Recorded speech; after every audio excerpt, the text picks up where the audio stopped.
You, you.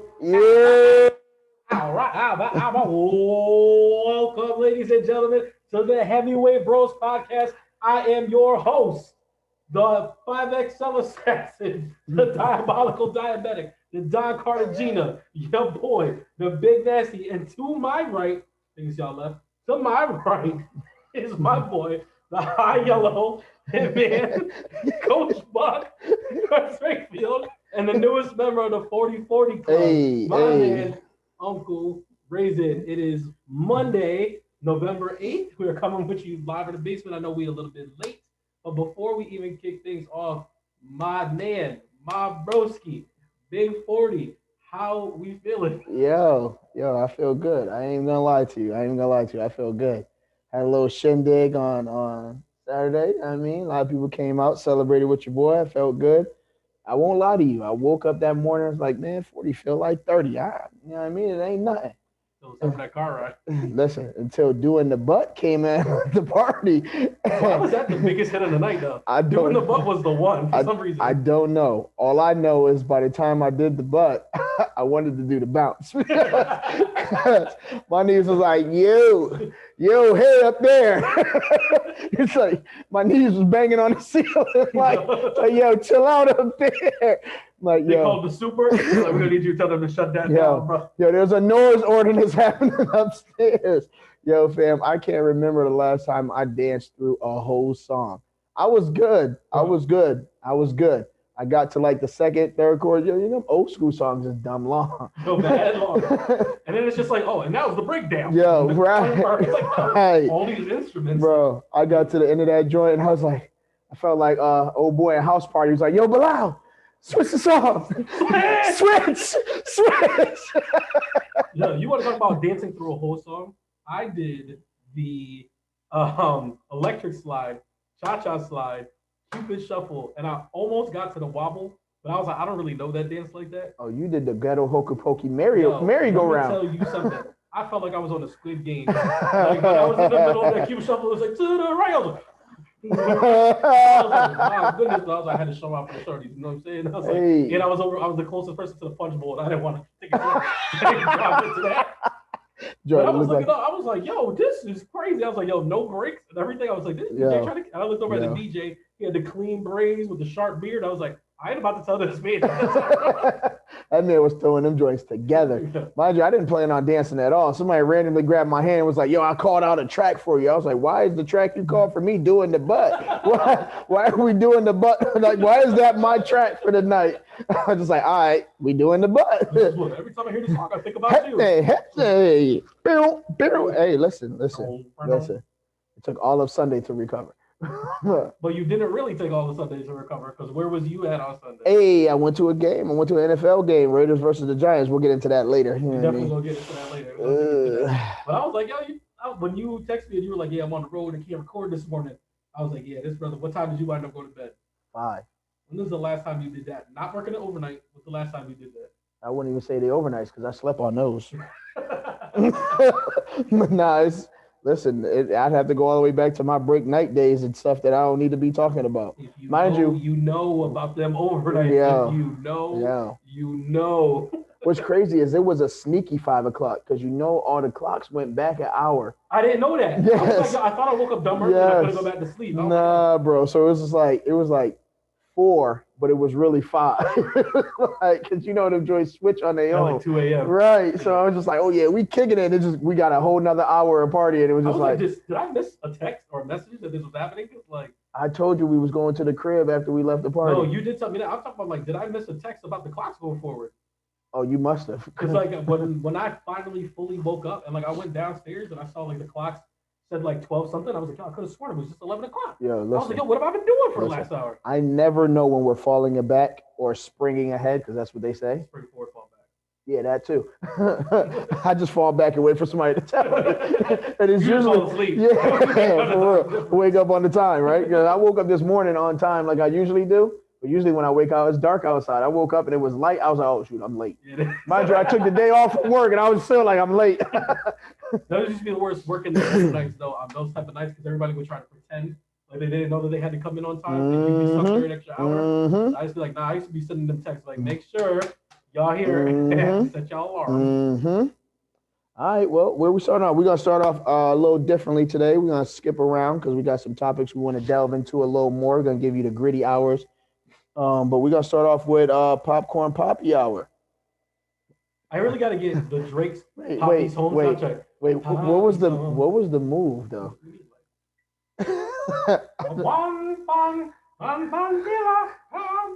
That's kind of what I was going for. Wow. That's kind of what I was going for. Okay. But like on CLB, you know Drake's new song Papi's Home? That's what I want. Okay. Because like that makes me feel the most fuckboyish of all time. Whenever I'm listening to that. Wow. That's what you're looking for? All right. I'm just saying, like, you know the scene in The Dark Knight where the Joker's in the back of the police car and he's got his hair out? Like, that's how I feel when that song was like, Papi's Home. Yo. He's got the Montel Jordan in it to get into it. I'm like, yeah, you got me. Don't worry, we'll talk later. You mean I don't know why you want to drive a police cruiser with your head hanging out the window. You're not hearing me. You're not hearing me. But you hear me. I believe we talked about who was the best Joker, and we know who was in that scene. But we digress. Yeah, he's Ledger. That's live action Joker. I don't know with that. Mark Hamill. That's Joker all the way around. Here you go. We digress. All right, first movie on the docket for tonight is The Internals. I have not got a chance to see it yet, but Joey Crack, I know you saw it. I hate when I see a movie and you don't get to see it because like I want to hear like your point of view because like I feel like I got Marvel movies like I'm super biased. I got you Wednesday. Wednesday, you gonna watch it? Yeah, I'm gonna watch it. I got you. Are you gonna watch it on your phone? God, you're gonna watch it on your phone, aren't you? You're gonna watch it. Oh, this movie is so epic and Shakespearean, and you're gonna watch it like this, looking over like y'all get off that couch, and it's gonna drive me nuts. I'm gonna watch it on my TV only because homie from Atlanta is in it. By the way, this movie is full of homies from, and I don't know everybody's name off top. Yeah. But like, those who not in the know, The Eternals is the new Marvel movie that recently came out. Mm-hmm. It stars Angelina Jolie as Thena, Salma Hayek as Ajax. The rest of them, I don't know 100% their names, but I know Paperboy from Atlanta is in it. I can't remember what the main chick, the main girl, her name is Cersei in the movie. But like to sum it all up, they are the Eternals. They were created by the cosmic beings of the Marvel Universe called the Celestials. And the Celestials send the Eternals to every planet to cultivate these planets, and then they get sent back. But something goes on their mission. So kind of like Captain Marvel? Captain Marvel's not really like that. Like the Kree take over planets. Like they like enslave people. Like they're not doing that. Like the movie starts like they're in like Mesopotamia. Like these are like caveman times. And it's like they help guide them to intelligent life. Like, you know, like they start giving them like plows and, you know, things to like farm and stuff like that. Like, they do little things like that. Gotcha. And I'm trying to think about like how far I can get into this movie without spoiling it because there's like a lot of it. Well, let's start with how you felt about the movie. I loved it. So like I thought it was really, really good. Apparently right now on Rotten Tomatoes, it's got a 48%. So like it's very, very divisive. Apparently a lot of people review bombed this movie before it even came out because haters hate. I think it's a spoiler too if I tell these two things that I don't want to do. Then don't do it. There's two scenes in the movie that I would say a common moviegoer, specifically a Marvel moviegoer, probably would not enjoy. So because of those scenes, they review bombed the movie. On IMDb though, it got a 6.9 out of 10, which is pretty solid. It's like a C, and I would kind of say like I'm more in that camp. I did think it was a very good Marvel movie. It's not a great Marvel movie. Like I still like Shang-Chi a little better. I'm trying to think. I think it is above like Black Widow. Okay. Like that, which you still haven't seen, right?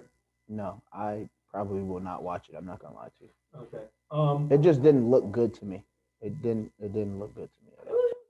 It was solid. Like you said, like I said, it just didn't look good to me. Listen, man, it's about to be on Disney Plus. I think it's on Disney Plus now. So like, why not check it out?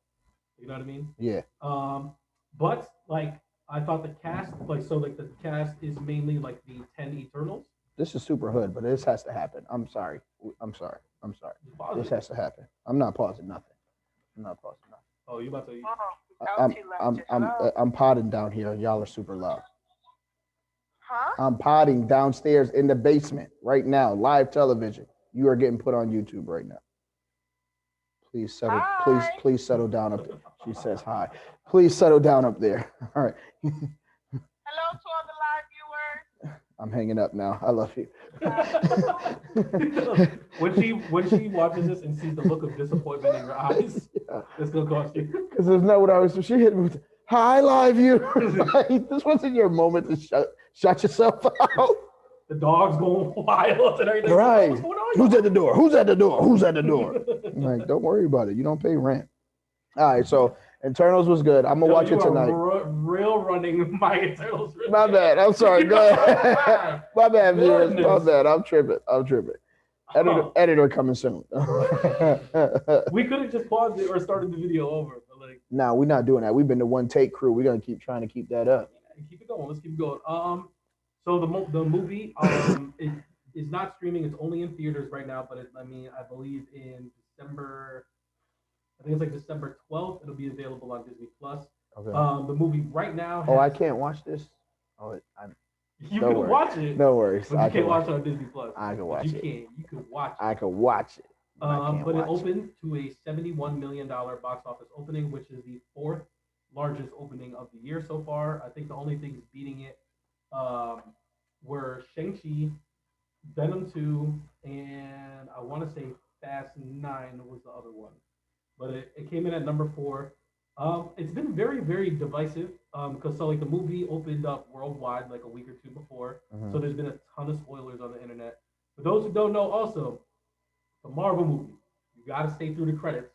There are 2 end credit scenes at the end of this movie. There's a mid credit scene and there's an end credit scene. I think that you'll enjoy it because both your boys, Jon Snow and Robb Stark, are in it. So I think you'd enjoy that. And I actually really, really enjoyed Jon Snow, and I look forward to seeing him in more things. Okay. Stuff like that. But all of the Celestials are all different, mm-hmm. and they all have different powers. Kamal Nanjiani, his thing is he has finger lasers. Mm-hmm. And it's it sounds dumb and it even looks dumb, kind of when he's doing it, but he does it where it's it's cool. And it's he even can charge it like a Kamehameha and fire it. The main guy, Robb Stark, his name is Icarus, he's almost like a Superman type person. Okay. Where it's his main thing is he has eye lasers and he can fly. Okay. So there's a lot of very much taking cues from Superman, and he's flying around with his chest out, just blasting bad guys and stuff like that. Salma Hayek is Ajax, who's the leader of the squad. Her ability is to heal. I don't really want to get too deep into what everybody could do. I would just say watch the movie. I really found it enjoyable, and I think it's going to be required viewing for the future of the Marvel universe, because the 2 end credit scenes and the end of this movie are definitely setting up some big stuff coming in. Really? Yes. And this is post the snap, right? Post snap. They even talk about. Which I also heard that they kind of watched all that happen. They did. Sheesh. Yes, they missed that whole thing. And so they talk about that snap meaning when Thanos snapped, all that end game stuff. Yep. Yeah. So that happened. I almost spoiled. No. So I'm gonna stop it here, but I'm gonna put it on my scale. I do think it's a full pricer. I believe one of the things I enjoyed the most about it is the opposite of Dune, mm-hmm. where Dune had the issue where it was telling us and not showing us. Mm-hmm. So there was a lot of dialogue talking about certain things. This movie did a great job of showing us and not telling us. Okay. So the Eternals have been around for almost 7,000 years. Like I said, they start off in Mesopotamia, but they show how they've helped other civilizations like Babylon and stuff like that. They were there for a lot of those events. So they show how that stuff happens. Okay. They don't talk about it, but I think this is just a theory of mine. One of the Celestials or one of the Eternals was really key in Wakanda becoming Wakanda, and one of the reasons why they leveled up with technology as much as they did. Really? So a lot of that in there. White man want credit for everything, huh? We digress. It was Paperboy. Oh, it was Paperboy? Yeah. All right, okay, all right. My bad. Good job, Paperboy. That 20-minute Eternals review I just had to give. It is 2 hours and 37 minutes. It is long, Sheesh. but it's what's called it. Even the person I went to go see the movies with, like she was like it didn't feel that long. The person who I watched the movie with said it didn't feel like it was 2 hours, 2.5 hours. Like it was like it went by really well. There's one girl in the movie that has super speed, and I think it is the best use of super speed that we've seen in movies so far. Oh, she's not messing up alternate realities and stuff like Old Boy did. Yes, but like I think a lot of people like think like the best version is like Quicksilver in X-Men Days of Future Past when he does like the moving people like I was a time and then like I think that's a lot of people's favorite. He didn't abuse his powers. Right. Yeah. Neither does the girl who is mute in the movie as well, so she does sign language. What? And they representing everybody. She's a color girl. Yo, I'm telling you that. Okay. She might be my favorite character in the entire movie if I'm keeping it a whole stack. But like Paperboy, I think he might be the one. Yeah. Like, he's like the whole time in the movie, I was just like, my God, like he's just dope, though. Okay. All right. Another movie that I did not see, but I know you saw, Red Notice. Red Notice. That's with The Rock. The movie stars The Rock, Ryan Reynolds, who y'all may know as Deadpool. Yeah. Okay. Gal Gadot, who you guys might know as Wonder Woman. So like essentially. Really? Yeah. What is? I'm intrigued now. Please continue. So apparently the movie, I think it's like November 19th is going to be on Netflix. It's a Netflix produced movie. And I thought it was it was pretty good. Like it was like I'm trying to think of like what I saw recently that it kind of reminded me of, where it's like it's not a bad movie like at all, but I was just like, like I gave it in my rankings, I gave it a $5 Tuesday. Really? Yeah, but it's like I don't think $5 Tuesday is bad. It's just like you could wait for it to go on Netflix. I think it'd be just fine because like even when I'm watching it, I was like, this was really good for a Netflix. You went from $5 Tuesdays to watching it on Netflix. No, because it's going to be on Netflix. That's the only thing. Oh, like, okay. It is a Netflix movie, so like it's going to be on Netflix. So like if you wanted to wait and watch it, like I wouldn't be too mad about it. But like so, a red notice is what the Interpol agency gives like the highest levels of criminals, and The Rock plays kind of like a treasure hunter or like a art thief's. He's like a detective that specializes in catching art thieves. And the number one art thief is Ryan Reynolds. Oh, okay. And Gal Gadot, like I don't want to spoil like who she is in the movie, but like she plays a role as well. But like they're essentially looking for this lost ancient treasure from Cleopatra. And it becomes like a kind of like who can get to it first type of deal. But like I thought The Rock, I thought it was a really fun movie. Okay. Like people in the theater like clearly enjoyed it like as well. There was a lot of laughs, a lot of cheers. I think The Rock and Gal Gadot did the best in it. Like I thought Gal Gadot, like I was really impressed. Which, by the way, absolutely dropped dead gorgeous the entire time. Like every scene, I'm just like, my goodness, Jesus. But I think somebody wants you on the show. Listen, this could be your show, and then I could be your man, like whatever, however we want. He didn't say I'll be a guest. I'll be your man, your ace, number one. You know what I'm saying? Right. I will drop him in a heartbeat. Moving on. We have one more movie to go over, which I have already seen, but I wanted to give the Big Nasty a chance to watch it so we can get back. Did you watch it like 5 times, like you said you were? I have watched it several times, waiting for you to watch it. Yes, I have, and unsurprisingly, I found things that I missed the first time that made it more enjoyable than when I watched it the first time or the second time or the third time. Should we do a spoiler-free version? And then I'll cover my mouth like this so that way they know to skip forward because it's about to be spoiled. Oh, no, this joint is about to be spoiled. This joint has been on Netflix for a minute, so if you didn't watch it, that's downright disrespectful. That's on you. I'm going to give y'all the signal so you can move forward a little bit. Spoilers are coming. I'm just letting you know. So we're talking about... The Harder They Fall. Yes. I'm going to let you go first. So those who watched the last pod, Raisin said quite a few things about this movie. Really, really hyped it up. Said it was one of the best movies that came out this year. It is a lot to live up to, and as much as I hate to say it, I think you were 100% right. I was mad. Oh, all right. So do I dare ask who's your favorite character? My favorite character in the entire movie. It's weird because one, I don't remember a lot of the people's names. That's fine. I do like Delroy Lindo's character quite a bit. The sheriff. Yep. By the way, Marshal. Dion Cole Deion Cole, I told like, you, I steals told the show, you, like, I quite a told, bit. I And it's told like, you, he is not I Deion told you. Cole like the whole time. The scene between him and Idris Elba. yes, that was man, The whole time. man, Tough, bro. man. I He has told like you, this deep gravelly voicing that he's doing the yeah, whole man. time. The gold teeth flossing off. This was not an Old Spice commercial. I keep saying that. My favorite character. No, I just thought about it like as you were talking. My favorite character in the whole movie was Regina King. Not a doubt. Regina was dope. Regina was fire the entire dope. movie. Regina was dope. Regina was dope.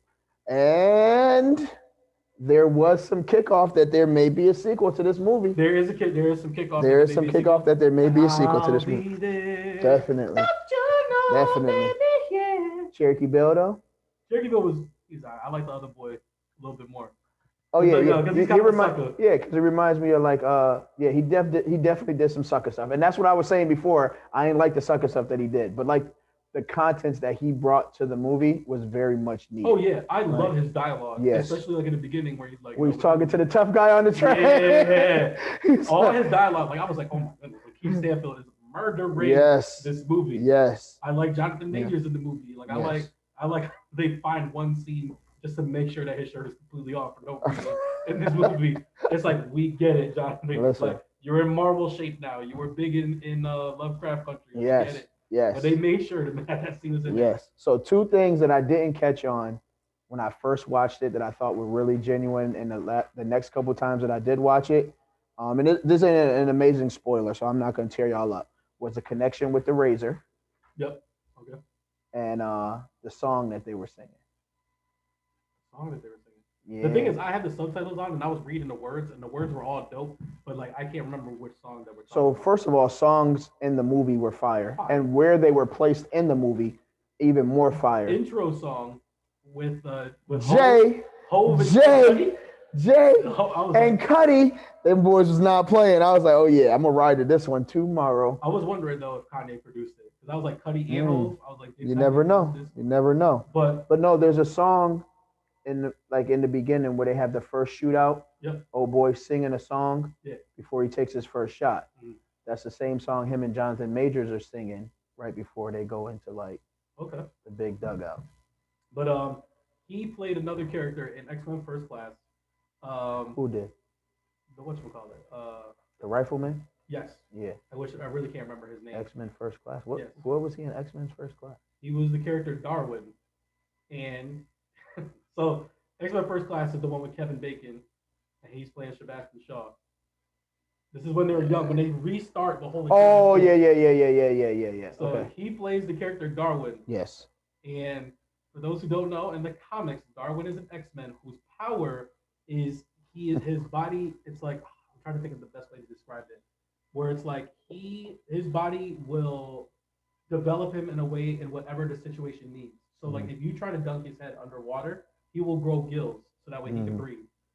There's a big scene where he's fighting World War Hulk, and like he jumps out because like he thinks like he's gonna protect everybody, but like his power automatically teleports him like 3 states away. So they were like, the best way for you to survive this is to get away. So what kills me is in the movie, this is his power. That his power is that like he could survive anything because his body will adapt to it. Mm-hmm. He died in the movie. Mm-hmm. He's the first character to die. He's the black character, and I was like, I hate.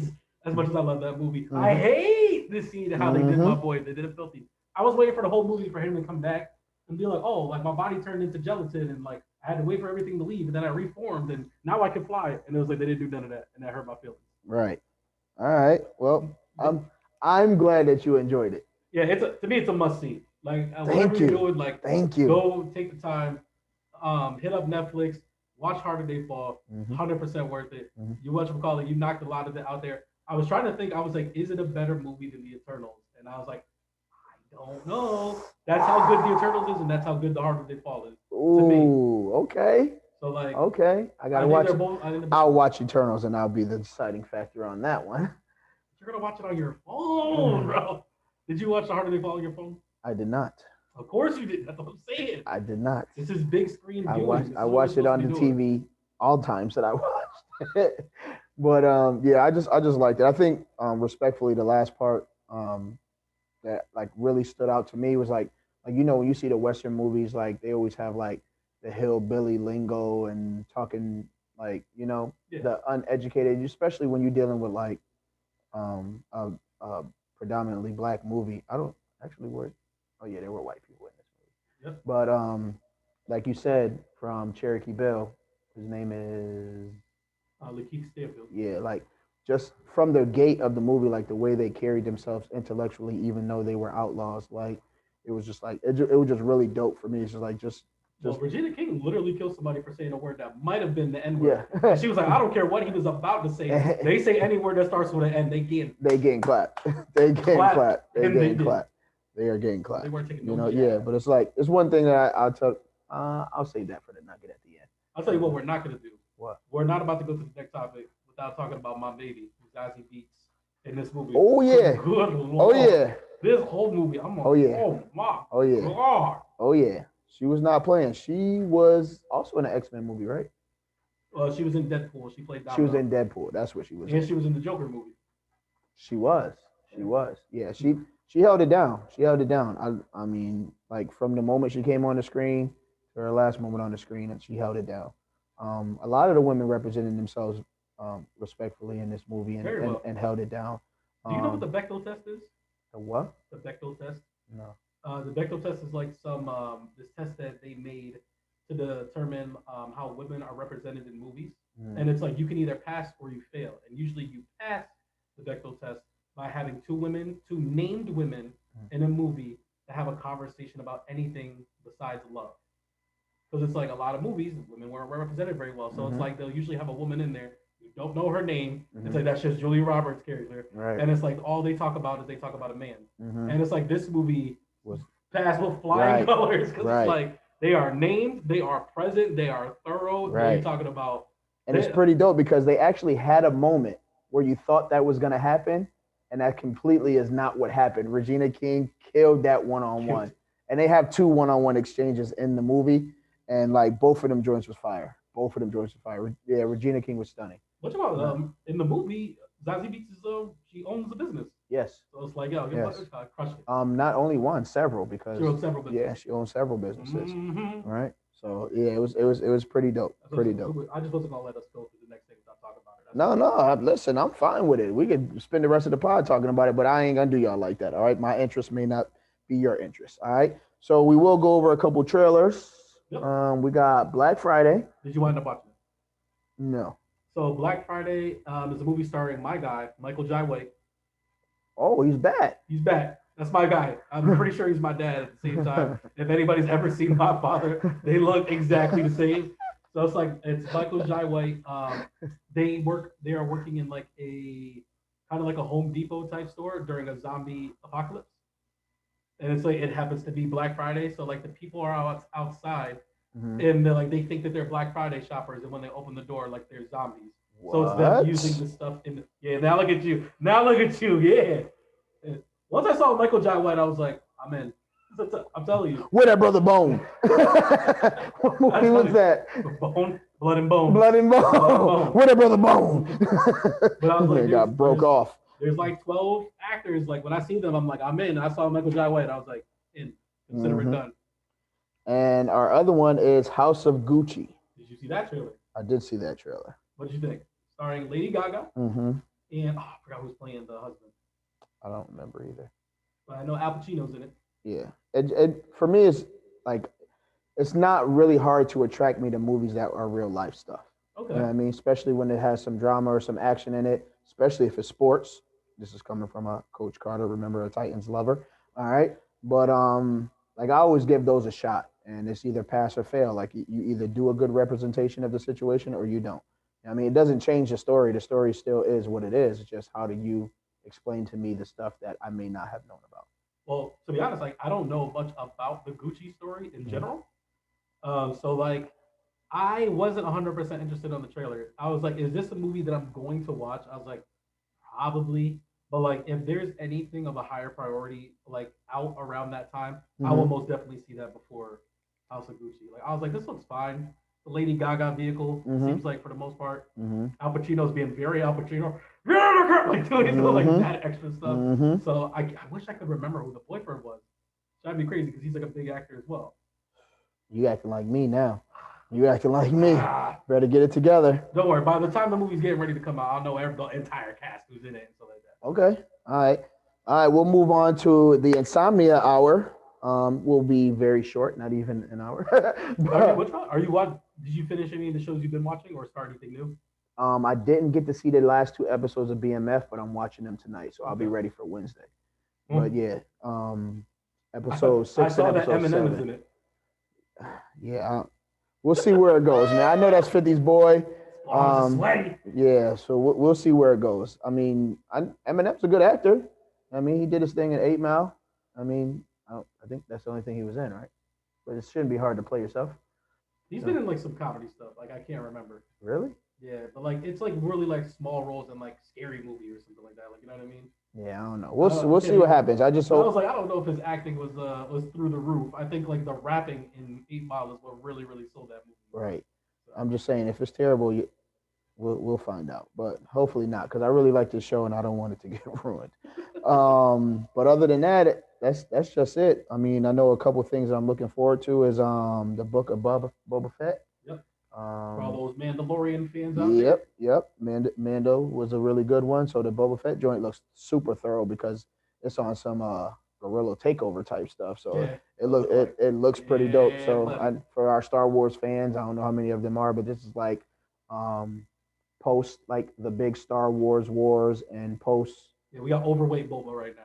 Heavyweight Boba. Yeah, and this is after Jabba the Hutt. Yeah, after he comes out of the Sarlacc pit. Yeah. Stuff like that. But if you didn't watch The Mandalorian, I suggest watching that. You kind of have to. See like how Boba Fett reemerges and why people are excited for this series quite a bit. Definitely. And the other one is The Witcher. So, did you watch the first season? No. I did not watch the first season either. But I did watch the first season. Yeah, with Henry I Cavill. did. Yes, I did watch it. Did you enjoy it? It was not terrible. I don't know if that means the games, right? No, I never played the games. But it wasn't. I would give season 2 a shot to see where it leads me. Okay, because I know a lot of people really enjoyed it.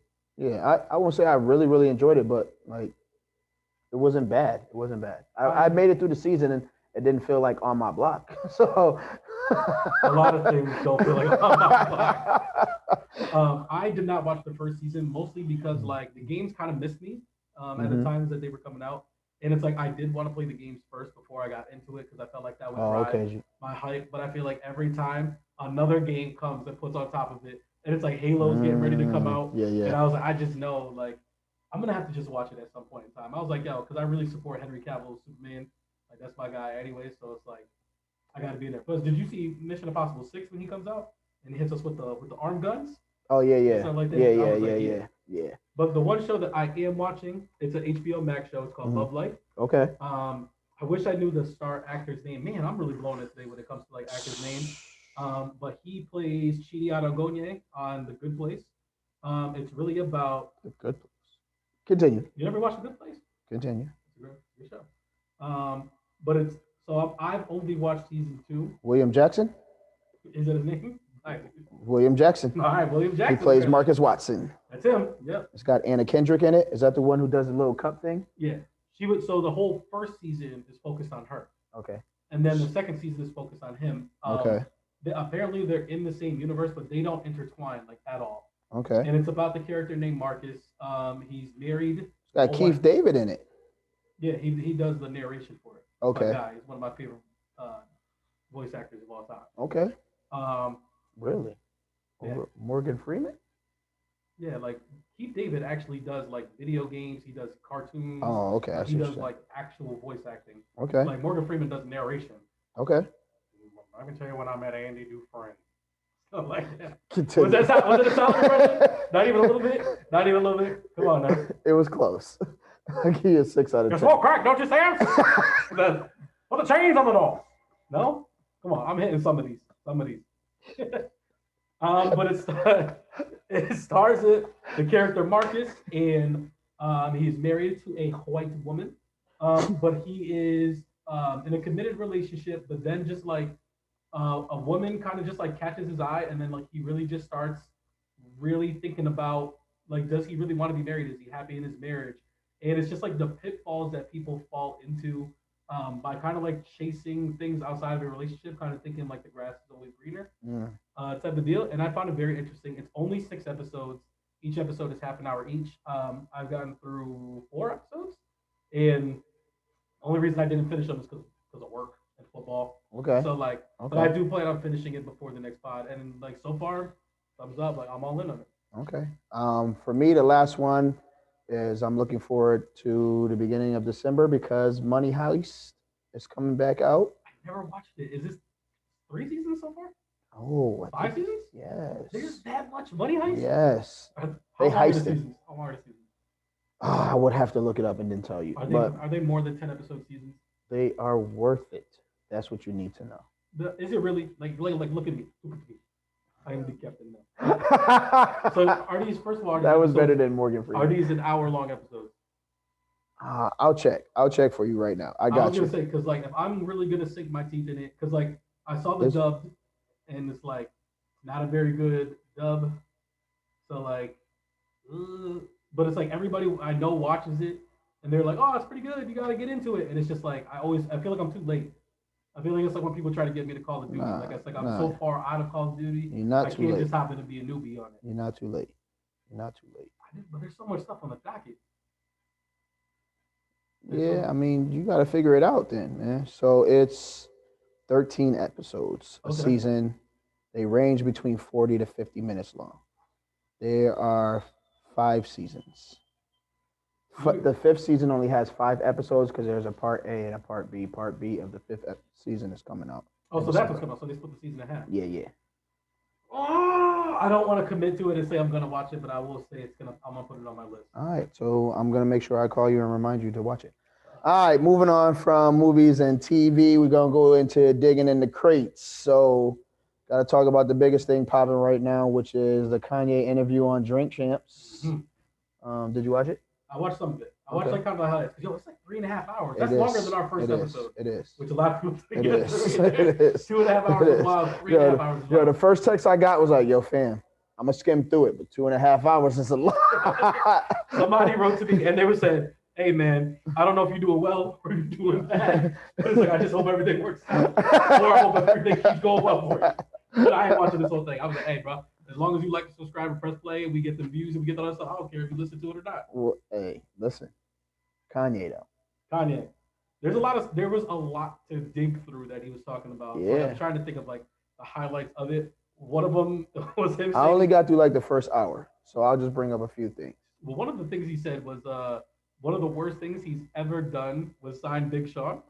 So I didn't overreact when Kanye said this, only because Kanye layers so much stuff for people to not understand his intelligence or his genius or lack of. Right, that I feel like a year or two from now is like, y'all thought y'all knew what y'all was talking about, just like Sway. I wasn't saying that it was a bad decision because it was the worst decision I made. I signed him because he was great, and everybody else I had wasn't on his level. And I felt bad that I signed this great artist that made all my other artists look bad, and that's why it was the worst decision. I should have just got a bunch of mediocre artists so everybody can pop. But when I signed Big Sean, because he was so great, he made everybody else look mediocre. Get on Kanye's level.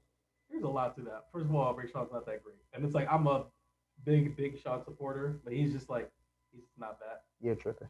Big Sean is that. He's got no classic albums, and like the 7 albums that he's put out, he's got like 3 real hits.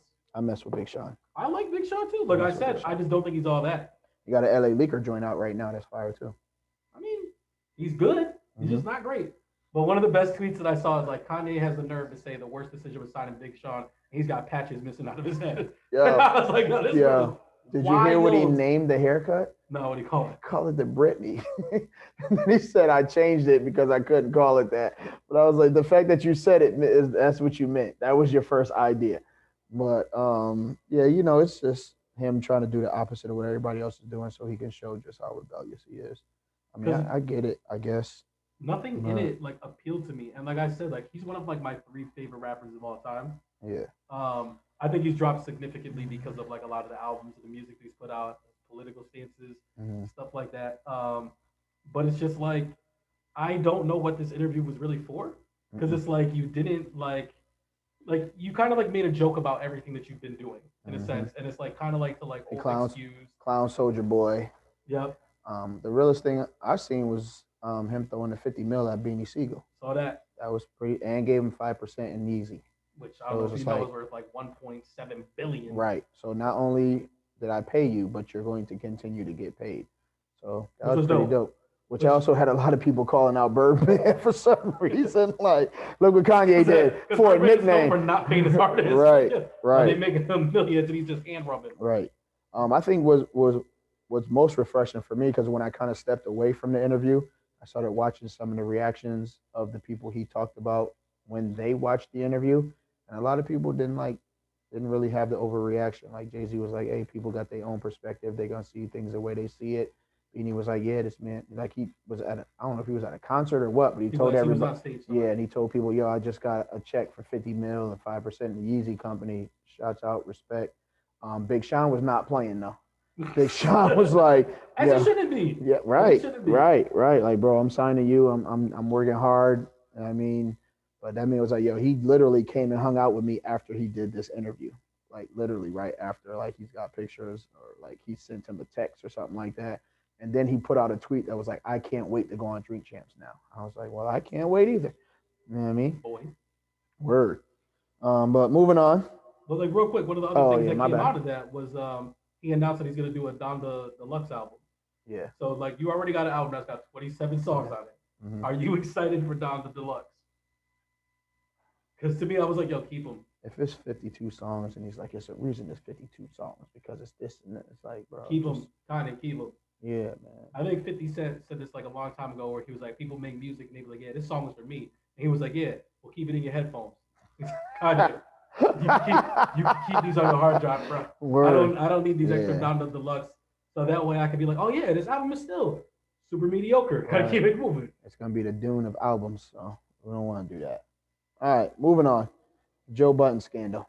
Is it a scandal? It's not. I don't. That's what it's been titled. I'm calling cap. So for all who don't know, it's like recently pretty upset all of a sudden. On the Joe Budden podcast, Joe Budden came out. Even in like, I guess you would say he came out, but he pretty much just said that he is bisexual and that he likes both men and women. And then he was like, who do I need to talk to in the LGBTQ community to like get it out there type of deal? And you calling cap. For one, this man makes terrible jokes on the show all the time. And he also always does callbacks to those jokes to be like, if you ain't been watching the show, it's because you don't know. So why would you even believe nothing like this? I mean, everybody can't be us and only make good jokes. Right. It's tough. Also, still not going. Oh, I forgot that. Good moot, everybody. Boom. But yeah, I feel like he's literally doing what he talks about on his show when he's reviewing albums, like how people always get into some extreme situation or talk crazy about people right before their albums come out. It's called a rollout. You're getting everybody's attention right before your album drops to hopefully boost your sales. And let's keep it all the way real. Since Rory and Ma left, I mean, no shade on Ish and Ice, but it started with Rory and Ma, and some people are really transitioning out of being interested in the Joe Budden podcast. That's a nice word to use. We're talking about some people about that. You know what I mean? But I just feel like his views used to be at 500,000, down to 4, down to 3. We at 2. We teeter in like over 100K. You got to do something to spike the ratings. You got to do something to get people's attention again. Meanwhile, Rory and Ma's across the street, signing major deals. They averaging 250 to 350. I'm pretty sure their last episode got Hit Boy on it. Like that'll definitely bring them numbers. That'll definitely bring them numbers on. On the heavyweight, bro, let me know. Definitely. We could make a track that nobody has to hear. You know what I mean? It'll be the Damian Lillard track. Like because apparently he's upset at us for not putting him on our 75 greatest list, which we'll get to again when we get to the Hardwood check-in. Don't blame me, blame yourself. Yeah, anything else to say about the Joe Budden? No, I'm just saying, like I said, I'm calling cat. Both me and Tahiri are calling cat. If y'all haven't seen what Tahiri said, I'm not gonna bring it up here, but y'all can go ahead and read some posts that Tahiri put up. But from the first time I saw it, I was just like, yeah, I'm all set. To me, like in general, I'm just like, I don't get, like, to me, it's not news. like I don't really care about people's sexual preference in the first place. So it's like even if you are bisexual, like by all means, just do that. Like I don't see why it's even like newsworthy in a sense. Like nobody cares. Like I don't care who anybody lays with as long as you ain't laying with no kids. Stay out of my business that I'm announcing to everyone. Yeah, want to go? Yeah, that's a good one. There was a new track that we were told to listen to, and an album. Yep, but like one of the new tracks that we had to listen to, I say had to, and it's like that's probably not the best way to put it. But Kendrick Lamar was on a new song. He was on a song with Terrace Martin, Snoop Dogg, and Ty Dolla $ign called Drones. So we checked that one out just to see. I was like, oh man, a lot of people on there that we like. And I'm sorry. It was a singer. And it was like I feel like Ty Dolla $ign was the person that delivered. I was waiting for the music the entire song. Like Snoop Dogg came in and did his Uncle Snoop talking. Kendrick's doing that like he's just yelling. Only thing I heard Kendrick say was doom doom doom doom. Yeah, he's doom doom doom doom doom. Just ad-libbing the whole song. Yeah, and then I feel like Ty Dolla was the only one who actually said words. I mean, don't miss. Yeah, so it's the song is a miss for me. It just. We'll just leave that there. We'll move on. The album that we were going to review was Amine's 2.5, which we both listened to. Yo, man, like your faces are really telling the whole thing. Go ahead. Amine's album. I just expected more. Like I know. I really like the Charmander, the first single. The Charmander joint is hard, and there's one other song on there that hits too. I can't remember the name of it, but the rest of it was just not it for me. I don't know. Like it kind of the album just feels like really all over the place, and it's like there's like no change in levels. Everything's like I thought the beats were really, really good on there. And it's like and the thing is like he's a good rapper. And it's like, but he doesn't bring it all together like a lot. And it's like a lot of the songs do sound the same. Right. And it's like stuff like that. And I was just like, I think I'm all set after two playthroughs. I was like, I think I can skip this one. Like Charmander, like for me, I felt like it's a vibe type of album. Like it has to be a certain vibe that album goes with. You know me, I like music that I can ride to, that I can think to, like I can kick it to. Like I feel like this is the type of album that like if you had a bunch of people come to your crib and they're all doing random stuff, but they're not listening to the music, but you want music playing, this would be the album that you throw on because it has like little catchy beats where you can like, if you mingling with somebody, you can be like, hey, remember what happened yesterday? Right. But this guy is hanging his head out the car door window. I just wanted to be one of the background dancers in the Belly Club. At the club with the I can see you. I can see you there. No shirt on, big dookie gold chain. But yeah, it was just like one of those guys. Stop it. But yeah, for me it was not it. It was not it. But one thing that was it was the new Silk Sonic song. Was it Smoking Out the Window? Smoking Out the Window. That joint was smoking throughout the video, throughout the song. Please watch the video. Even if you've already heard the song. You're not doing it justice if you didn't watch the video. Yo, the second single that they had, Skate, like wasn't really doing it for me. This joint was doing it for me. Yes. I was like, consider this album purchased. Yeah, this one is like right after I'm gonna leave the door open. You know what I mean? Like this joint. It was hitting like, and it was like, not only was it good music, but like, it was entertaining, it was comical, it was refreshing. The lyrics are dope. The lyrics are dope. The beat is dope. And I feel like a lot of people can be empathetic, whether you're male or female, with some of the stuff they was saying. Like, watch the video with subtitles on. Right. Both man and female. Like, y'all know y'all done bought somebody something like, man, I wish I got that back. Or somebody's at your crib and they being reckless and it's just like, all right, this is not it. But like, might be a bold statement. I kind of feel like it's better than I'm gonna leave the door open. No, you're tripping. I tripping? Yeah, I don't know, man. Like I really was like, oh, like, and I'm sad. And the video was just that popping. We'll move on again. You didn't listen to it, but don't say that. I'm just saying. But I'll also say like another big hit and like a thing that I didn't know was coming out was Summer Walker dropped her sophomore album. I haven't heard it. And R&B fan hit, and I was like, yo, I feel like she knocked it out of the park. So like for those who don't know, she got pregnant. It was in a very public breakup / relationship with London on the track. And it did not go well. And this whole album is kind of like it's a breakup album. This her Lemonade album? And she's going hammer. But like one of the best parts about it is she has like big female artists come and do her skits. Uh-huh. So like one of her skits is like Cardi B, and then another one of her skits is like a prayer from Sierra, and stuff like that. And I was just like, yo, I think that there's only like one guy on the whole album, and I was like, these are just women just going ham, and I was like, I'm all in it with them. I was like, yo, these bum ass motherfuckers. I was like, they can see this. Listen, I'm all set. I may not listen to this, man. I got peace in my home. That's the kind of something. Oh, don't listen to it around your wife. Don't get me wrong. Like, I'm not even gonna listen to it at all. She gonna be like, "What you listen to? Summer Walker? Oh, let me take it." No. You might be looking at your wife a little differently. No. Listen, someone else's scars do not need to become our scars. Okay, it is what it is. I'm not usually taking marriage advice from somebody who's single. I'm not doing it. Okay. Excuse me. No offense. I'm just saying. All right. So we moving on. Yeah, we can cross over to these Hardwood Classics check-ins. All right. So our first thing on the docket is our 75 greatest list. So go ahead. I want to say this. Like, I did get a couple people commenting on our list because they're like, "How about not this person? How about not this person? How about not this person?" And you got to understand, the list is not who are the best players. Like, just because like this player is better than this player. Right. The list is greatest players. Right. And you achieve greatness by acquiring accolades and making a statement and mattering in the league. And like one of the biggest ones was like Tracy McGrady.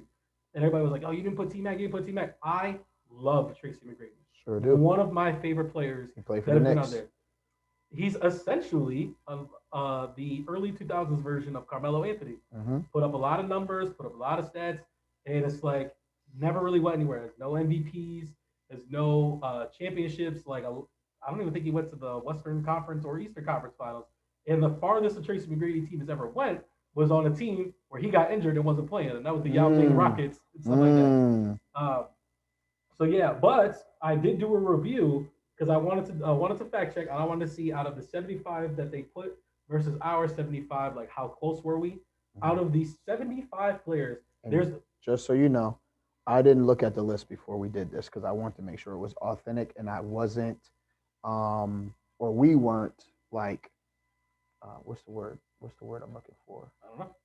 We weren't influenced by what we saw. Right. Okay, I see that. Like, yeah, a lot of this list that I initially made was off the top of the dome. Like, I just literally went through and I looked at all the accolades and like all this other stuff and like, you know, people who missed the list the first time around, we just compiled them all in one big list. So out of the 75 players that the NBA themselves named, we had 72 of the same players. There was only a 3-player difference. And I wanted to know if you wanted to change your mind on any of them.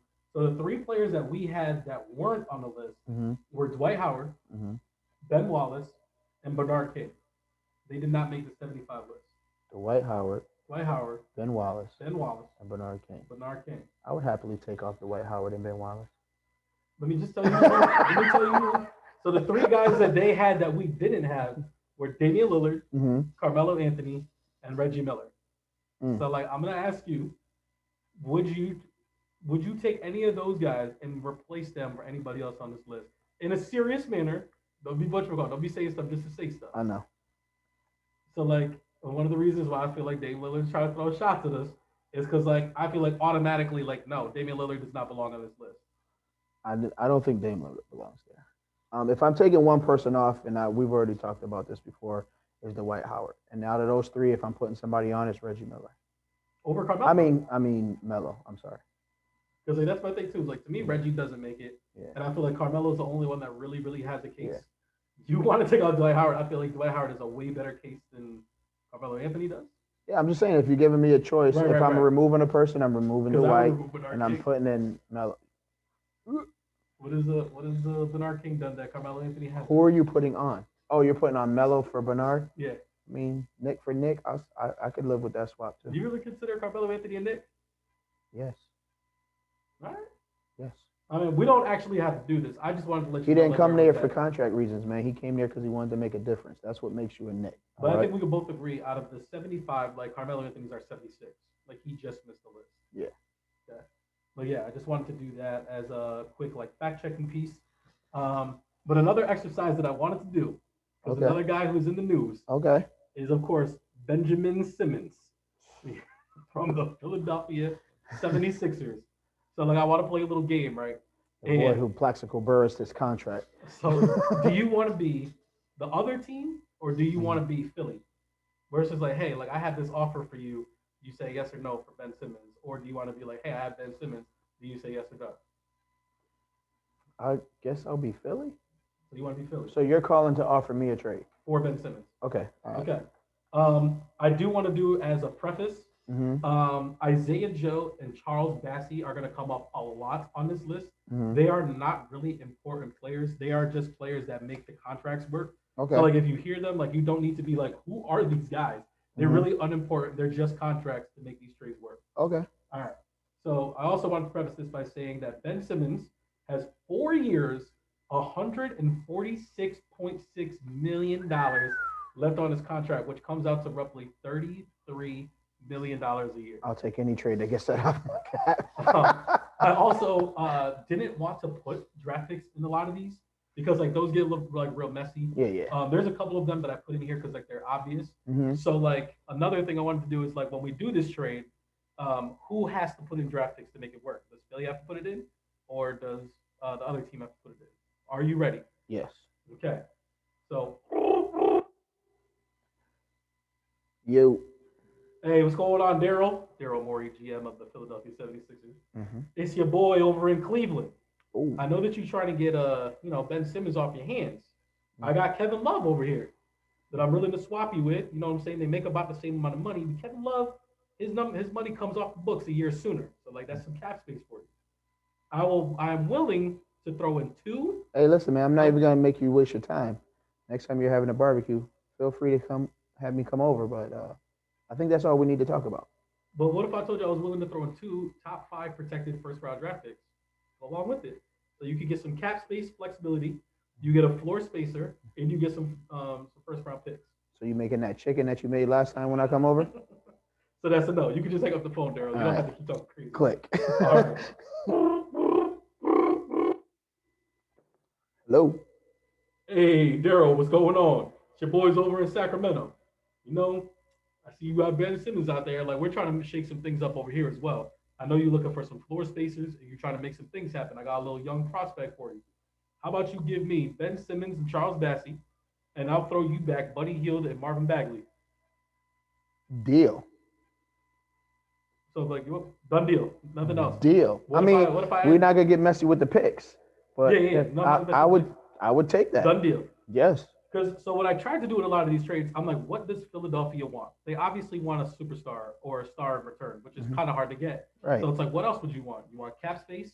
You want floor spacers to help you make a playoff push? Buddy Hield can hit a jumper and he will play defense. One of the best. You give Bagley, so that means that we now have somebody who can give rest to Embiid or play alongside of him as a twin tower, and we suck up more rebounds than we did before. Let's go with it. So, bam, we got one trade done. Okay? Yes. Let's try this again. I'm going to let you know I got like 10 of these. You let me know if you want me to stop at the phone side effect. Hey, what's going on, Daryl? It's your boys over in Orlando. Got a little trade for you, man.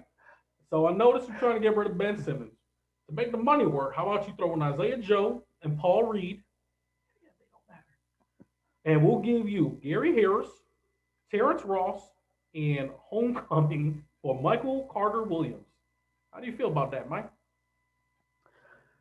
I feel like you should charge me for this call, and then I should double charge you. What about throwing some picks? Bro? Are you from Texas? I think I might be. You sound like it.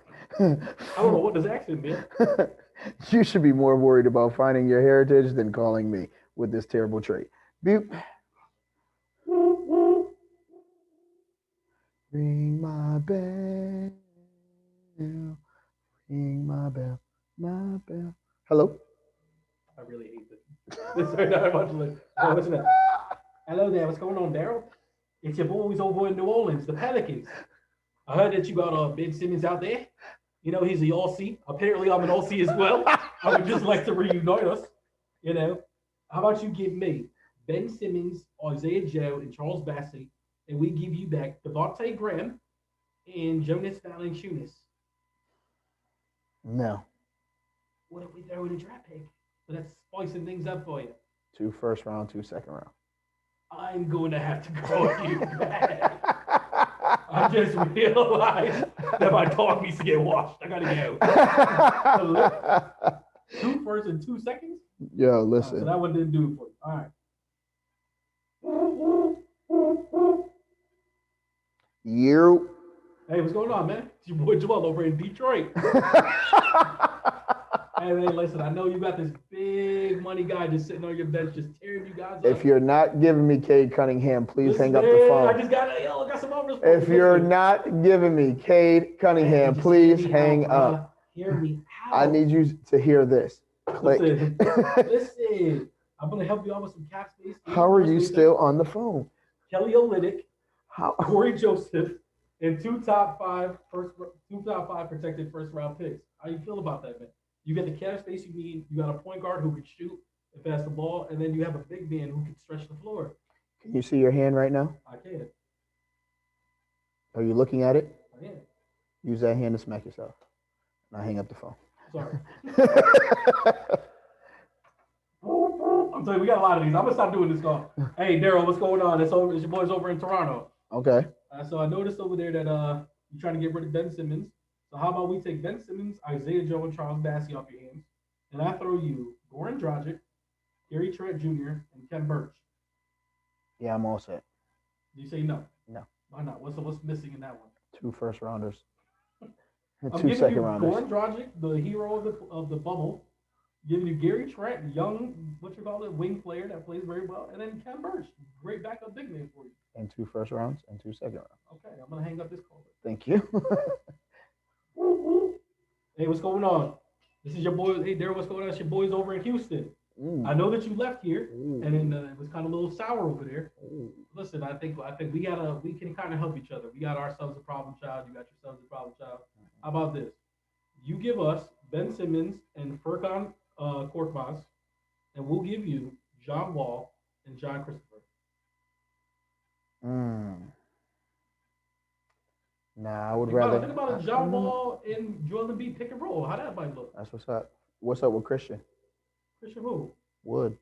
What about him? He's chilling right now. He's waiting for Ben Simmons to come around. And Jalen Green. I think he would like Philly. Unless you're trying to give up one of them young boys. Hey, I don't think that this is going to work out for either. Okay. I was thinking about, possibly throwing you some picks, but it's like, if this is what we're talking about, it's like, I think I got another call on the other line. 2 first round, 2 second round? I'm going to let you go. I'm going to hit you back. Like, what? I'm going to catch you on the flip side. All right. What's going on, Daryl? It's your boy, Greg Popovich, over in San Antonio. Hey. Greg. How's Tim doing?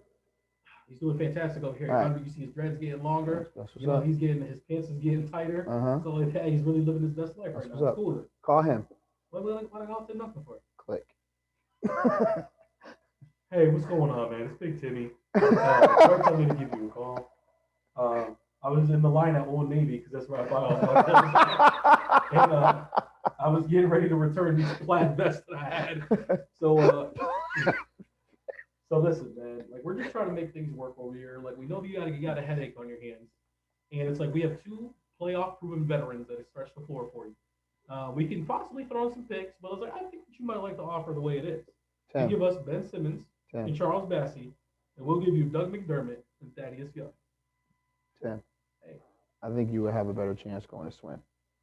I mean, I was a phenomenal swimmer, so like I would have a great chance. So if I have a great chance swimming, it's a great chance of the straight going down. It's not. You sure about that? Not even if you're throwing a couple picks. 2 first round, 2 second round? You know what? It's crazy. It's my turn at the cash register right now. I was going to take time to give you a call later. All right, man. I'll let you. All right. This is your boy over at OKC. All right? Ready? How's it going, Daryl? Boys over in OKC. I know you've been looking for a ton of draft picks. Guess what we got? We have nothing but cap space, and we have nothing but draft picks. Okay. So what if I told you we will give you 3 top 5 protected first-round picks, and we will give you Mike Muscala to stretch the floor. The $30 million that Ben Simmons owes you will now come off the books, and you will be underneath the cap by $28 million. How does that sound to you? I know you guys are over the cap right now, and you're a little bit stretched out. This will give you a little bit of leeway and some draft picks for the future. How about this? I'm listening. How about you give me a first round and a second round in SGA? Hey, man, I got to go. It's been real talking to you, bro. Listen, man, like, we're not giving up SGA and giving you picks. You sound wild. Hey. I only got 3 more of these trades left. I only got 3 more. All right. Actually, yeah, I do got 3 more. Nope, I lied. It was 2. Hey, what's going on, Daryl? It's your boy over in Minnesota. We know that there's a lot of stuff going on over here, and we're trying to make some sense of some things. But like, we think that we can help each other out. I got some guys that are proven playoff performers, and I got some text for you. What if I told you for Ben Simmons, Isaiah Joe, and Charles Bassey, I will give you Patrick Beverly, Torian Prince, and Jake Lyman, and 2 top 10 protected first round picks. Yeah, no, I'm all set. You sure about that? There's 2 picks in there. Patrick Beverly, you know, he's really good on defense. Torian Prince, after this year, his $15 million come off the books. That's $15 million less on your cap space. You know what I mean? Oh, so he's a free agent after this year? Yeah. All right, I'll make sure my people call him. I'm sorry we couldn't do business. Sorry. It's okay. All right, the last one that I have on the books. What's going on, Daryl? It's your boys over in Washington. Wizards, call it. I know you got Ben Simmons over there. Like, we're kind of in flux ourselves right now. We're trying to figure out like who we are. And we have a lot of young pieces. We got some pieces that we think would fit nicely around Joel Embiid. Space the floor for him. Some guys can back him up. What if you give us Ben Simmons, Isaiah Joe, and Charles Bassey? We will give you Davis Bertans, Kentavious Caldwell-Pope, and Montrezl Harrell. How do you feel about that? Hey, Daryl. Hey. Daryl, something must be wrong with your phone. Sounds like all I can hear is you breathing. I can't hear you talking. Because I fell asleep on that trade. What you mean? Davis Bertans is one of the best stretch fours. You got Montrezl Harrell backed up, and then Kentavious Caldwell, a proven NBA champion 3-point shooter. All right, let me call you back. All right, man, I appreciate it. I'll have the phone on. Never. I gotta be like that, man. So, but like, I wanted to do this exercise because, like, I was trying to figure out. I'm like, who are people that need Ben Simmons, can afford Ben Simmons, and like, what do they really have to offer, especially with the way that he's tanked his value? And it's like, this is really like some of the best stuff that like I could find because it's like all the other stuff. It's like no one's saying yes to CJ McCollum for Ben Simmons. Like, why would they say yes? Like, you know what I mean? I was talking to my brother yesterday about a 3-way trade. Okay. I tried to not do 3-way trades. Yeah, definitely not. And this, I only brought this up because it came up on some random basketball site. It probably wasn't even that authentic. But it was literally like between the Pelicans, the Brooklyn Nets, and the Sixers, where Simmons ends up in New Orleans, Kyrie ends up in Philly, and Zion ends up in Brooklyn. This trade is absolutely absurd, and nobody's doing it. I know. I'm just telling you this. That's going to be the new wave. Is what type of 2-3-way trade can be made for these players. I'm gonna let you right now, like just all the pure financials, that trade wouldn't work out. Well, I mean, they got the extra random guys in there to balance it out, but those were the main names. $33 billion is like a lot, especially when Zion only makes like 8. Yeah. So you had to make up like 27 mil. That means like Brandon Ingram or somebody's getting thrown in, and it's like it's really hard to make these things work. Yeah. The only Sacramento joint was the only trade that you said yes to was Sacramento. Yeah, I like Buddy Hield, and I like Marvin Bagley. So like to me, like I was trying to think of like what their roster looks like after this trade. So it's like you got De'Aaron Fox, you got Tyrese Halliburton, you put either Ben Simmons or Harrison Barnes at the 3, and the other one goes to the 4. And then you have like Rashawn Holmes, and it's like, I think it's a pretty decent team. Like, like Ben Simmons doesn't help you floor spacing wise, but it's like Ben Simmons and De'Aaron Fox on the break.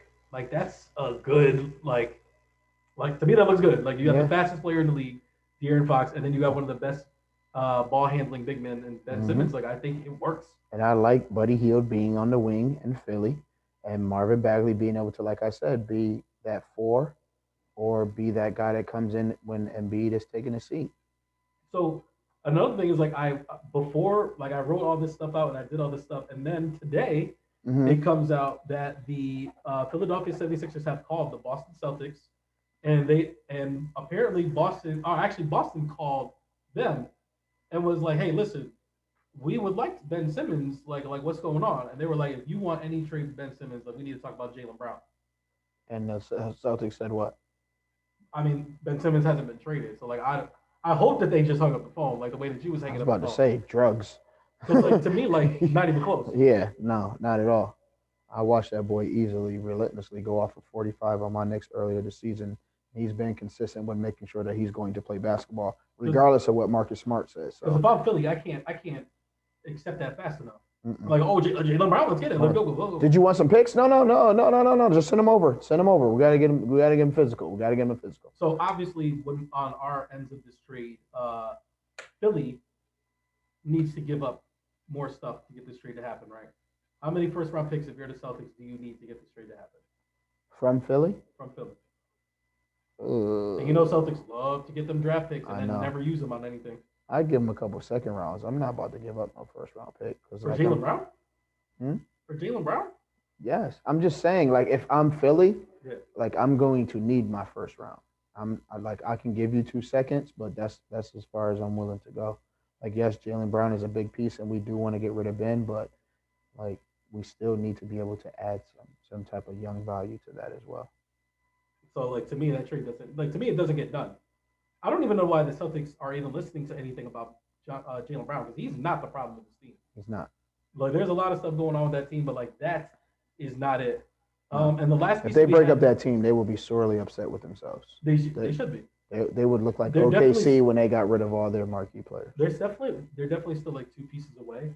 I just don't know where they get those 2 pieces from and like where they fit in on that team. I don't even think it's 2 pieces. I just think they need a solid big.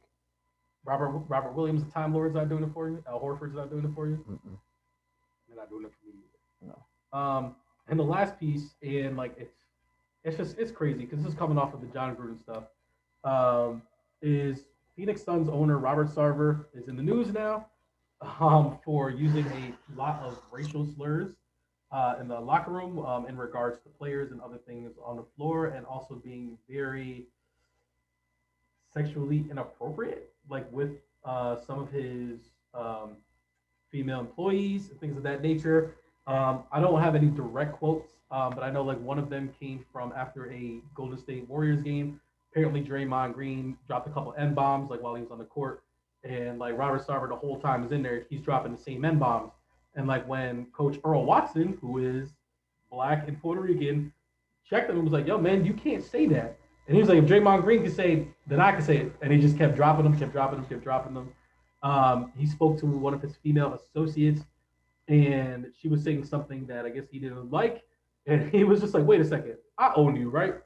All right, so you can stop talking." Like, yo, and just kept it moving. And it's like, apparently this isn't new. Like a lot of players and like a lot of head coaches, like because Phoenix has gone through coaches like left and right, like they've all had something to say about it. So like, I just don't know where we go from here, because it's like, you know, do you go the Donald Sterling route? Like they can't really force him to get rid of the team because like they don't have any like recordings or like any like really full on proof about it. And then it's like, regardless of the fact it's like a slap on the wrist, like Donald Sterling was forced to sell the Clippers and he made $3 billion off of it, and then just like kept it pushing. It was like, oh, brother's like 80 years old anyways. Mm-hmm.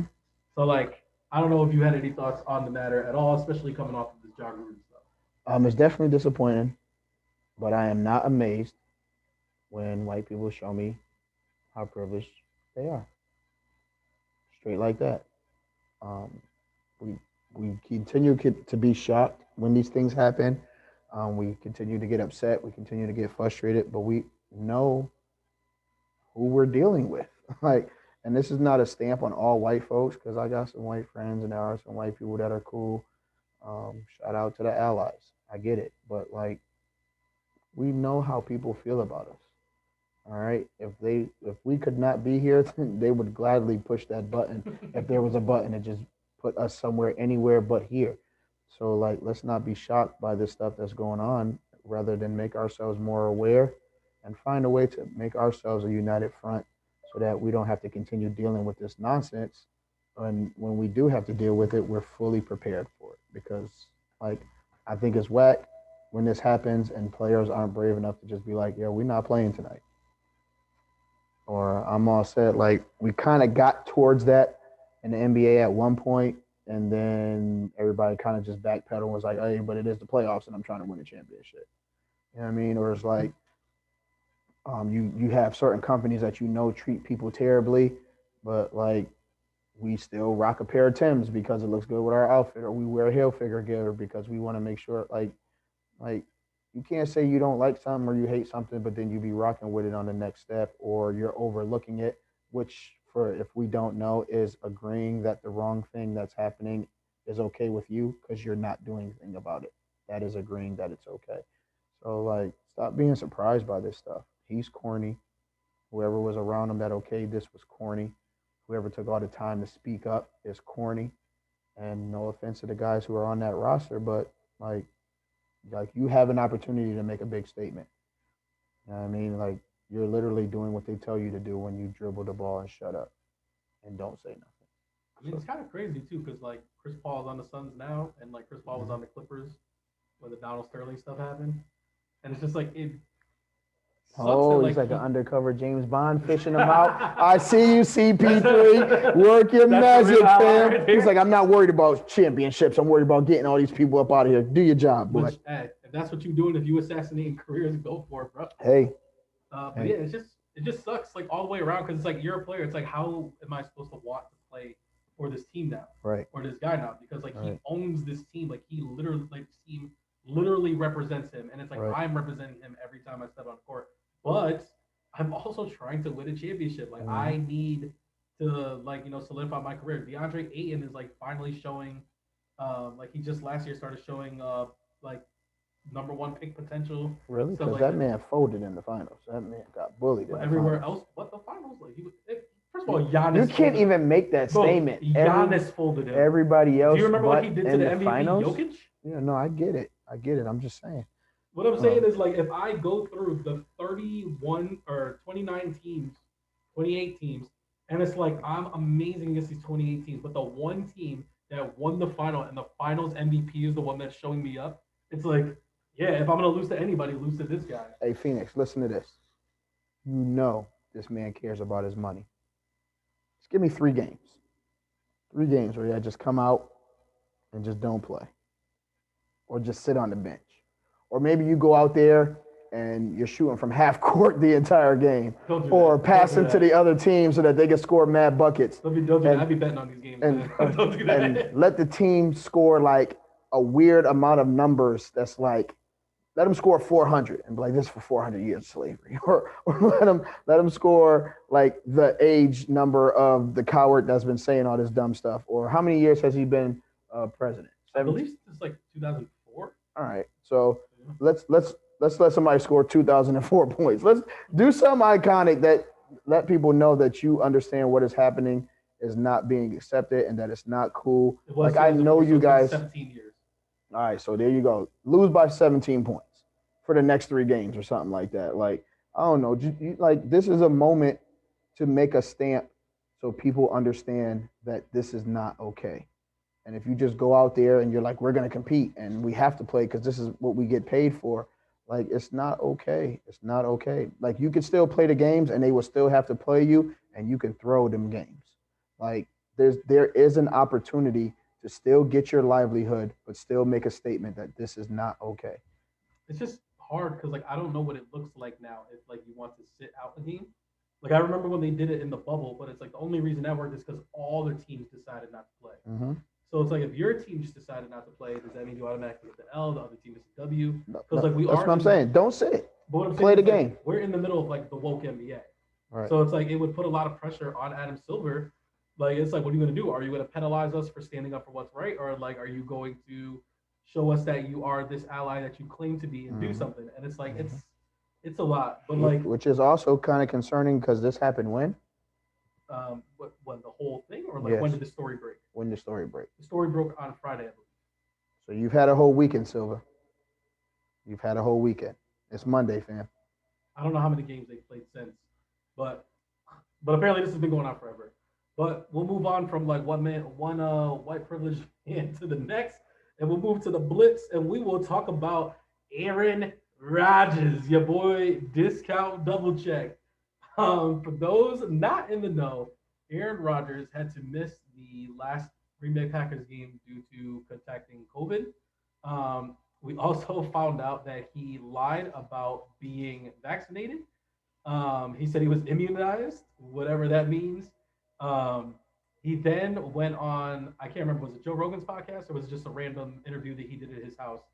And he went on this crazy like rant and tirade and like these whole fact checking things about like he's writing like 200-page documents to the league and like all this other stuff about like how he's anti-vax and all this other stuff.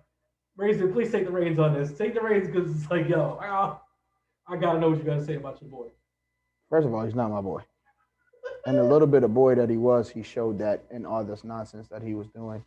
Like, I'm all set with Aaron. I'm all set with Aaron. This is just he's not mad at the situation. He's mad that he got caught. Yeah. And now he feels like he should be privileged, and his obnoxious behavior shows that he thinks he's more privileged than everybody else. Like, you put people's lives at risk. You lied. That's the biggest thing about it is like that he lied. You lied. And then you try to use an MLK quote to try to justify your actions. Like, it doesn't even compare. It doesn't even compare. And on top of that, like, we have people who are going through worse stuff. We can compare it to the Kyrie situation. Like, they've been bombing on this man and doing him dirty and talking crazy. He's not playing ball. He's not getting paid right now. News coverage about the Kyrie situation versus news coverage on the Aaron Rodgers situation is saying quite a bit. Right. What have you heard from Kyrie? Not really a damn thing. What type of show has he put on? Not at all. How many essays has he written? None. How many times has he misquoted brilliant black men from the past who fought during civil rights? I'm going to go ahead and say no, but at the same time, it's Kyrie. It's possible, but I'm going to say no. How many interviews has he done playing the victim? None. Okay, but yet this man is not playing ball. He's not getting paid. And he's just saying, all right, this is what I'm standing for. This is what I'm going to do. And I'm just going to step on off to the side. If you are not wrong and you feel like you are not wrong in the decision that you're making, then you don't have to defend it. Since the day he got caught, he's been trying to defend his actions as such a guilty person would. This man is first 48ing himself every time he opens his mouth. And it's just distasteful to watch. And I want to be clear. Like, I think we both believe that like Aaron Rodgers has full autonomy over his body and has the right to not be vaccinated, like if he wants to. Like, that's not the problem at all. You don't want to be vaxxed, like don't be vaxxed, but then don't go out there and tell people that you are vaccinated and lie on it. Right. And then when you get caught that you did do it, try to put everybody else that is vaccinated and be like, oh, these people are attacking me. Right. And like all of a sudden, like you play this victim role. It's like, victim. nah, bro. You're the victim. You was out there wilding. You was perpetrated. Like you was like, you can't try to use the woke mob or the woke mafia like at one point to like try to be like, oh yeah, like yeah, I'm doing exactly what you guys are doing. I'm like, and you try to be like a wolf in sheep's clothing, and then when you get figured out, be like, oh man, I don't understand why y'all on my back so crazy. Right. You can't do that. And my crazy thing, which I didn't know before this, was like there's no mandate on the vaccination. So what was the purpose of lying? You could just say, I'm not vaccinated. I don't want to get vaccinated. I will go through all the proper protocols to make sure I can still play football. What was the need to lie? That's just some lazy, selfish, privileged stuff that you thought you had the right to do because you don't care about nobody but yourself. And that's whack. Somebody should discount, double check your chin. Straight like that. Oof. But yeah, it's really an ugly situation, and it's going to be interesting going forward. Like, I know that he's been really unhappy with his Green Bay situation and all those type of things. And like, I wonder if this is just a ploy to also just get him out. Mm-hmm. It's like, this is my way out. It's like, I'm going to do this whole thing. Everybody's going to be mad at me. And then like, I'll get traded to another team that I actually want to get traded to. Okay. Then you know what he did? He Ben Simmons himself. Because now people are not going to want to play ball with you. Now people are not going to want to trade for you. Now people see you for the person that you really are. You probably got a couple red caps in your closet. Like you made yourself look like a sucker. I'm mad that you dress up as John Wick for Halloween now because I like John Wick, and now I may not like him because you were him. We're not gonna not like John Wick. Let's keep it a yeah, I'm not gonna not like whatever John it Wick, is. but still, the Boba Yaga that comes around. Right. It was disrespectful, man. Like it is. But we'll try to move off of that real quick, and we'll talk about another star player who's in the news, and that is wide receiver Odell Beckham. Is he even considered a star anymore? But Odell Beckham kind of forced his way out of Cleveland. He signed a lucrative deal in Cleveland about 2 seasons ago. His dad wound up posting a video of like all the times that Baker Mayfield has overthrown him And I gotta say the video itself was hilarious. But like, and then like that kind of started like this dialogue of like, yo man, like why are you talking crazy about Baker? That's your quarterback. Like, do you just want to be out of here? And like he was kind of like, yeah. So then they let him go. What quarterback? Yeah, that's His exactly. brother's commercials is better than his arm. But I guess like the main question is like, where do you think he ends up, or where would you like to see him end up? Obviously, Are you serious right now? Silver and black. Of course, I want this man to be He's got Deshaun Jackson. He just came over. I'm not mad about Deshaun because he is a threat. I still think he could put pressure on secondaries, and in the absence of Henry Ruggs, we definitely need it. I was at the Raiders-Giants game, and you can definitely tell the difference in the offense from not having Henry Ruggs. You can also tell how much Derek Carr overshoots a lot of people and how his confidence gets low when he doesn't make those passes because Henry Ruggs was making him look good on a lot of those receptions. We definitely lost to the Giants. The freaking 2-5 now, not 2-6 now, 3-6. Giants. Whatever that game was, bro. Right. Whatever that game was. Right. Like literally, I was at the game, 17 rows from the field. Very dope experience. I was there with my little bro as I watched this man throw a pick six right out of halftime to give them the lead that we could never get back because this man proceeded to throw another pick. And then when we still had the 2-minute drill to tie the game up and potentially go to overtime, this man fumbles the ball on second down to give the game away. Like, Derek, you got to get it together, man. But this was your MVP pick like three episodes ago. Just because you have a bad weekend doesn't mean that you can't. But like when you don't have the pieces around you, it changes your performance. Darren Waller's still out there? Yeah. No, I get it. And you know what the Giants did? They put one underneath and one over the top on Darren Waller and was like, if you're going to beat us, it's going to be with everybody else. Mm-hmm. That's what I would have did as a coach as well. Drizzy got more snaps than he did, I believe. And every time we got in the red zone, them brothers could not punch it in. And for some reason, we wanted to go Pete Carroll and try to pass in the red and within inside the 10 or the 5 rather than just running the ball. That front 7 was not that tough to the point to where we could not get the ball over the goal line. But we digress. I would love to have Odell on the Raiders. I'm not gonna lie. Like I made a joke about it at first, but I was just like, Odell probably be pretty solid for the Raiders. I think he would be solid anywhere he goes. I think so too. But like I think there's obviously he wants to go to a playoff contender, which the Raiders are. The Raiders are a playoff contender. I've heard Kansas City. I've heard Kansas City. I've heard the Baltimore Ravens, which is my personal favorite pick. That would be crazy. That's my favorite. Him and Hollywood Brown would tear it up.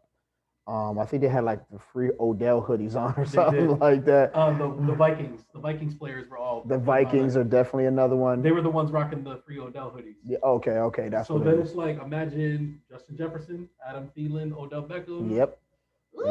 And then of course you can never take these dudes out of the mentions because for some reason they keep giving people 7th and 6th round picks and getting people, but they also know how to sweet talk people in the New England Patriots. So I don't want to see that. I don't want to see it either. Can we just say number 1? That's my least favorite pick. Like, do not send him. They're always going to be my last pick out of all 32 teams.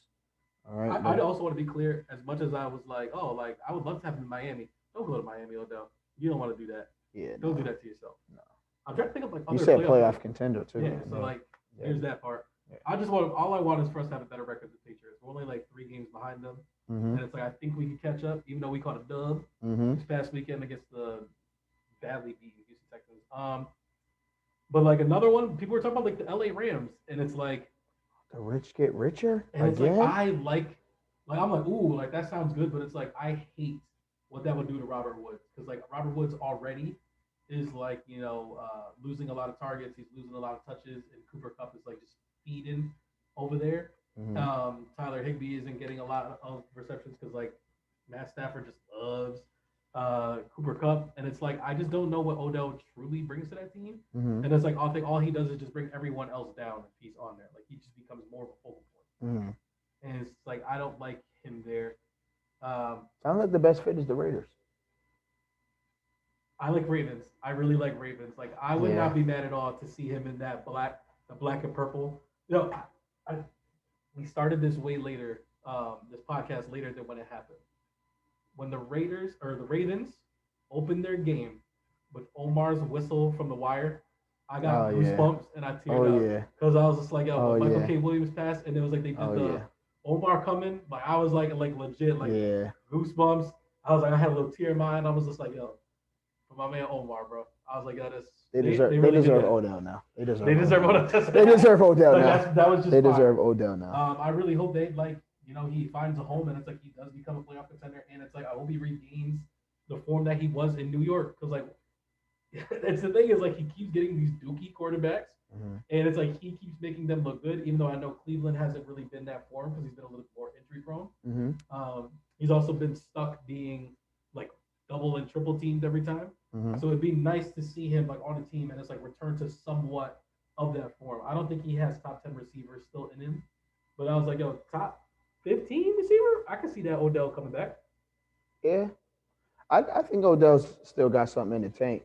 Not to mention he's had a whole year or two to let his body heal, get in shape, get over his injuries, surgeries, whatever it may be. Like, that's a lot of time to come back and be fresh and be energetic and blow the top off of something, man. So, like, I think it would be dope if he went to Baltimore. Somebody said, he's like, could you imagine Odell goes to Seattle and it's like you got DK Metcalf, Tyler Lockett, Odell Beckham, all run blocking for Rashad. I was like, oh my God. And I was like, that is like, terrible. As I'm reading it, I was like, oh yeah. And I was like, that's exactly what they would do to these brothers. Awful. You know DK's not staying there, right? Where's he going?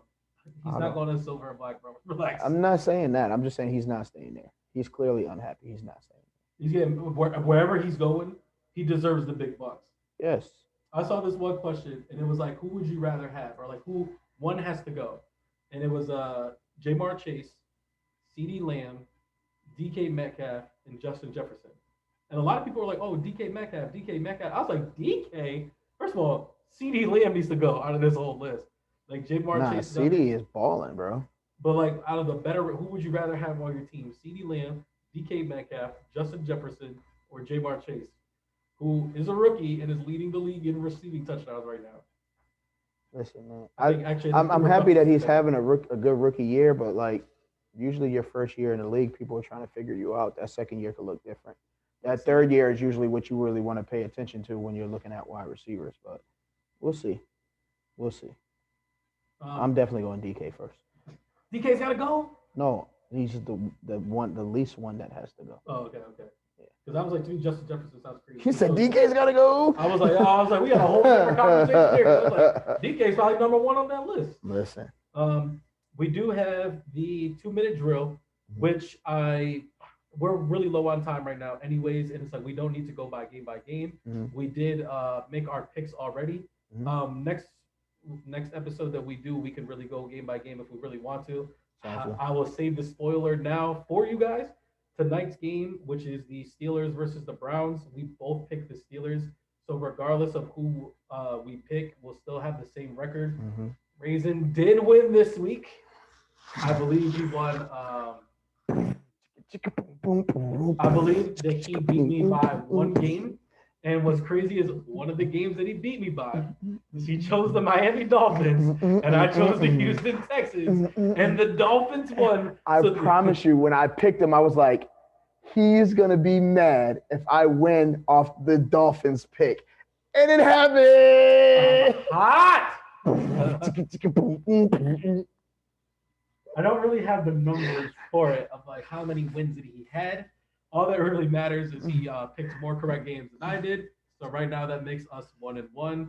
You can already see he's only 1-1, and we're literally tied. And this is how he acts. So you can only imagine what happens when he actually gets a lead. Lucky for me, that never really happens because he sucks at everything that he does.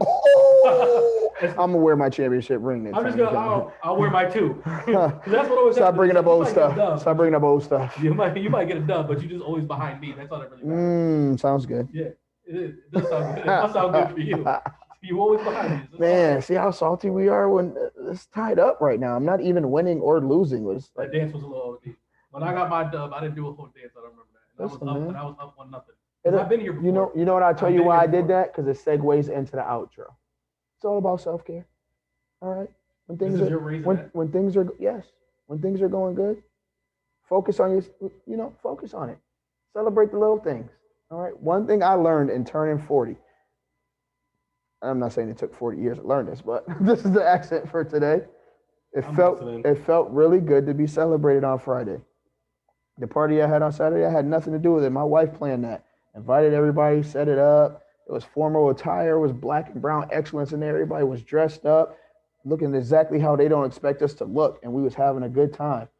Sunday, I went to a football game with my brother, and then I took today off and didn't even go to work, and it felt really good. Like regardless of how bad tomorrow may or may not be, like I feel ready for it, and it was because of the self care weekend that I had of being celebrated and just being able to sleep in and rest and relax and be prepared for whatever may be next.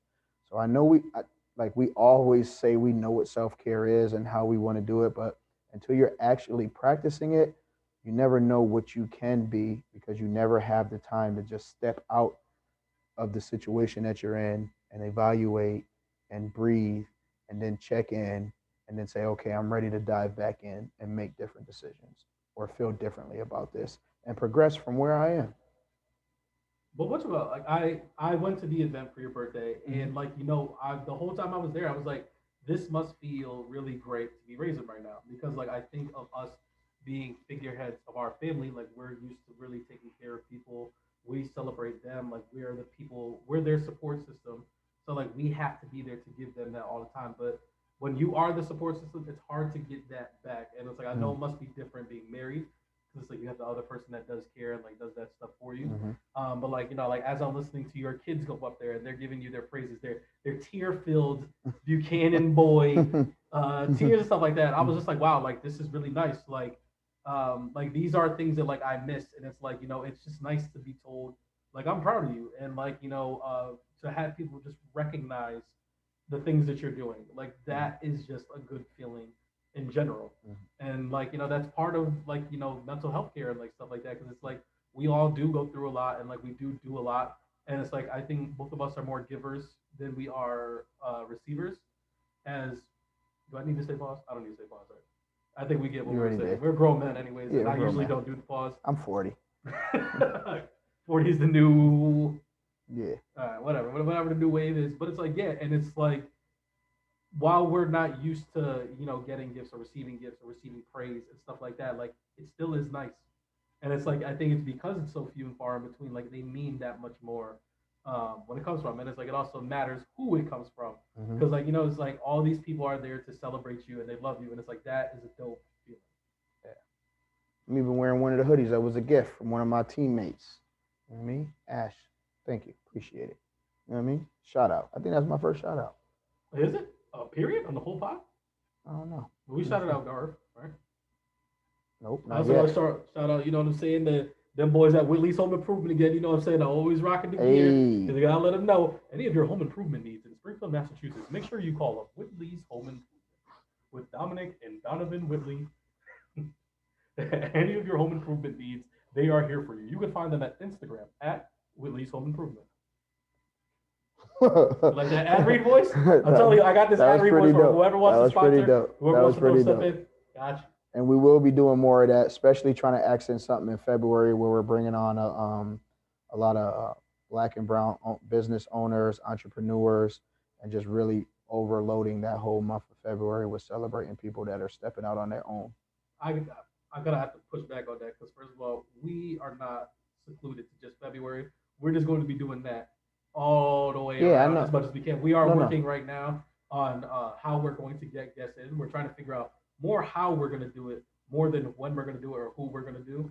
I was saying we're going to overload February. I know we're going to do it regularly. Man, we're going to overload Black and Brown love all day long. It don't matter. February, there ain't no much called Black history is American history. It does not matter. All right, so I don't seclude us to just one month. All right, so this is what we're going to do then. We're going to challenge ourselves to see how soon our first guest will be on. I tell you, we're just trying to figure out how. Like, there's a bunch of people we have on the list. It's like how we're gonna have them on. Like, we're trying to figure that out more than anything. We're gonna figure it out. We are gonna figure it out. We are gonna figure it out. If you'd like to be featured on the show, and you'd like to be a guest, and you'd like to donate, make sure you like and subscribe to this video first and foremost, and make sure that you leave comments. We are working on getting an email, a Gmail specifically for this, so that way you guys can email us and we can go back and forth to figure out how you want us to promote your product. But make sure you like and subscribe, hit that bell for notifications for when our videos are coming out. Bing. You got anything you want to say on the way out? Nah, man. I appreciate it, man. I appreciate you waiting for me while I enjoyed my weekend. You know what I mean? I did. And I was a little. On Sunday morning, I was like, yo, man, we should record this pod before the games. I was like, yo, he could do it from the road. I was like, he could still Zoom from the road. It was a wrap. Like, it was a wrap. I saw the way that you texted, and I was like, yeah, this brother gone. Yeah. This brother's gone. I tried to use a little bit of Texas. I was like, hey, it's not gonna work. can't do, bro. I was like, yeah, this man faded the next rating. Yeah. Waited to go watch these ratings. Right. And again, on that note, until next time, appreciate y'all. Heavyweight bros.